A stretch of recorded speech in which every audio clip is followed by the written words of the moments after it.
Ça y est, enfin sur la route. Bon, je vais essayer de te faire découvrir Lyon entre nos rencontres créateurs. J'aime tellement cette ville, il va y avoir plein de choses à dire. Ok, j'ai hâte de voir ça.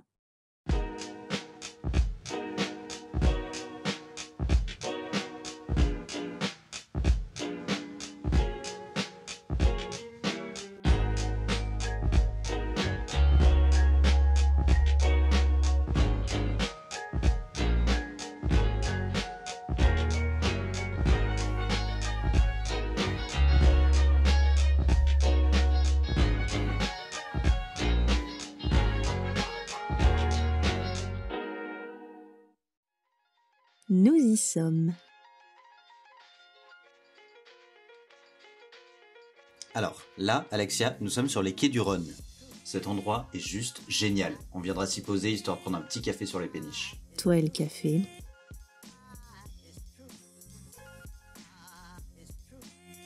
Tu vois ce bâtiment? C'est la piscine du Rhône. Elle a été conçue par Alexandre Audouze Tabourin comme un bateau amarré à quai.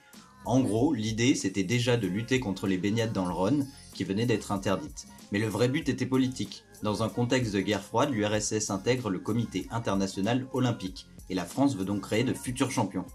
Ah bah, la politique et l'architecture ont toujours été liées, hein. Mais j'ai déjà vu ce bâtiment bleu et blanc quelque part. Oui, sur la galerie, il y a une photo du bâtiment dans la série Bocchetto. C'est ça. Ok, maintenant on traverse pour aller place Bellecour. C'est sur la presqu'île? Oui, et au centre de la place, il y a une statue équestre en bronze de Louis XIV. Beaucoup pensent que le sculpteur, François-Frédéric Lemot, se serait suicidé après avoir oublié les étriers. Ah ouais, le mec rigole pas. En même temps, je peux comprendre, hein. L'autre jour je me suis planté de pantone, mais que d'un chiffre, hein. Bah, j'étais à ça de me défenestrer quand j'ai reçu le proto. Sauf qu'en fait, il est juste représenté à la romaine, ce qui veut dire sans selle ni étrier. Ça casse le mythe. Le socle, lui, est orné de deux sculptures allégoriques représentant le Rhône et la Saône, et leur faisant face, respectivement construites par Guillaume Coustou et Nicolas Coustou.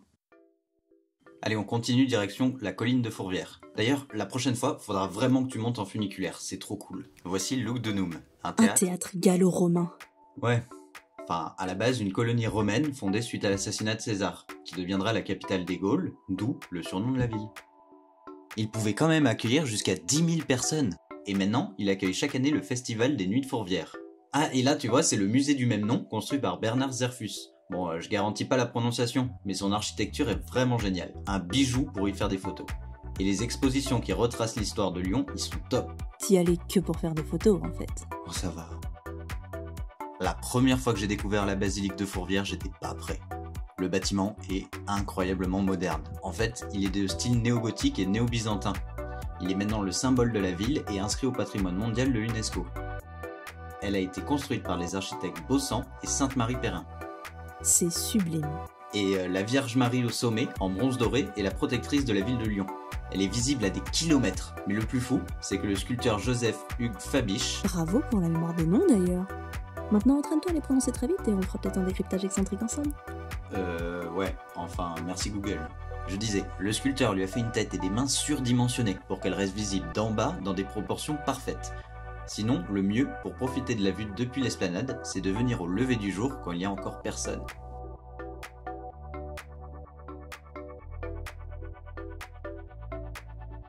Les touristes pensent que la tour métallique de Fourvière est une production Eiffel, mais pas du tout. Bon, ça reste quand même le point le plus élevé de la ville. Ah, une sorte de petite tour Eiffel. La tour Fourvière. Maintenant on redescend en passant par le vieux Lyon. J'aime trop ce quartier, on se croirait dans des ruelles italiennes. Mais le plus cool, c'est que ces ruelles sont reliées par des traboules. Et oui, les fameuses traboules. Qu'est-ce que c'est? Ce sont des passages abrités dans des cours d'immeubles, qui permettaient de transporter facilement les denrées. L'eau, les étoffes en soie... Et ces petits passages secrets ont aussi été très utiles pendant la Seconde Guerre mondiale. Bon, inutile de t'expliquer pourquoi. Oui, je me doute. Nous voilà maintenant sur la Saône. On est face à la double rampe de l'artiste Tadashi Kawamata, qui fait partie intégrante de ses œuvres implantées le long de la rivière. Il joue sur la sensation de désordre et de fragilité, notion inhérente à son travail. La rampe est construite comme un jeu de Mikado, destiné à être un point d'observation. Il faut que tu viennes ici avant le lever du soleil, lorsque l'eau reflète les lumières de la ville. Tu m'étonnes, ça doit être trop beau. Et cette sculpture, qui s'appelle The Weight of Oneself, conçue par les artistes Elm Green et Draxet, aucune idée de la prononciation, semble montrer un homme en sauvant un autre. Mais comme son titre l'indique, il se porte lui-même et semble ainsi se sauver des eaux tout en étant son propre fardeau. Ok, on va prendre la direction de l'hôtel de ville. Là, nous sommes sur la place des Jacobins et sa magnifique fontaine sculptée en marbre blanc, réalisée en 1885 par Gaspard André.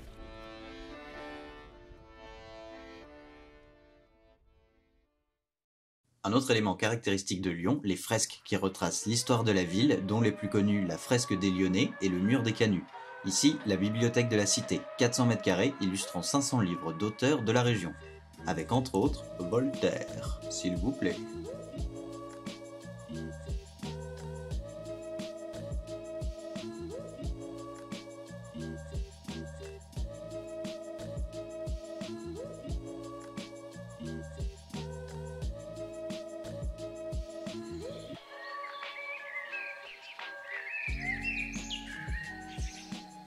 Alors, on va arriver à l'opéra, qui a été construit en 1931 par Antoine-Marie Chenavard et Jean-Marie Paulet.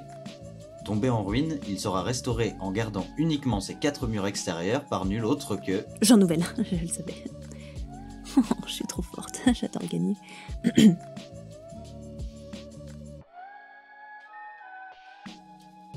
Nous voilà à présent arrivés place des terreaux, et son incroyable fontaine allégorique intitulée Char triomphal de la Garonne. Ok, alors je suis peut-être une brêle en géographie, mais la Garonne en Rhône-Alpes, faut quand même pas se foutre de ma gueule. Chut, écoute, cette sculpture a été imaginée en 1857 par un sculpteur de 23 ans pour la ville de Bordeaux. Mais la ville ne donnera pas suite au projet. Il aurait pu tomber dans l'oubli, mais sera relancé après que, assieds-toi pour cette info, après que sa dernière création, offerte par la France aux États-Unis, soit inaugurée à New York et dénommée La Liberté éclairant le monde. La statue de la liberté. Ok, donc là on parle d'Auguste Bartholdi en fait. Oui, l'œuvre de Bartholdi sera malgré tout jugée trop chère pour Bordeaux et sera rachetée par la ville de Lyon en 1890. Une bonne affaire. Si les Bordelais trouvent cette œuvre familière, c'est parce que la ville de Bordeaux aura finalement choisi un projet qui ressemble beaucoup et qui sera implanté place des Quinconces. Ah, tu ne parles pas de l'aménagement de la place par Daniel Buren, ni de son œuvre Déplacement-jaillissement d'une fontaine les autres? Non, question de droit d'auteur. Ouais, c'est vrai que c'est délicat. On devrait peut-être préparer un épisode à ce sujet. Lève les yeux si tu veux pouvoir briller en soirée avec une petite info archi. Une grande partie des fenêtres de Lyon sont équipées de jalousies, qui viennent se cacher dans un élément ornemental appelé lambrequin. Ces derniers servent à dissimuler les jalousies lorsqu'elles sont enroulées. C'est si coquet. Ouais, tout à fait. Cela fait partie de l'héritage lyonnais de la Renaissance italienne. Voilà, notre petit tour de Lyon est fini. Déjà? Mais je voulais voir Confluence, les arêtes de poissons, quelques autres sculptures, visiter des musées, la fête des Lumières aussi. Une prochaine fois. Puis la fête des Lumières, de toute façon, c'est en décembre. Donc on aura des sujets pour une nouvelle édition. Ouais, mais pour ça, va falloir que les gens aiment la vidéo, s'abonnent, commentent, partagent. On peut déjà commencer par leur demander leur avis sur la vidéo pour qu'on améliore le format. D'ailleurs, un grand merci au groupe de l'air pour nous avoir permis d'utiliser leurs morceaux d'accordéon et pour nous avoir autorisé à partager les plans. Et donc à dimanche pour la première rencontre de cette fantastique semaine lyonnaise. Et en attendant, pour ne rien rater, vous pouvez nous suivre sur Instagram.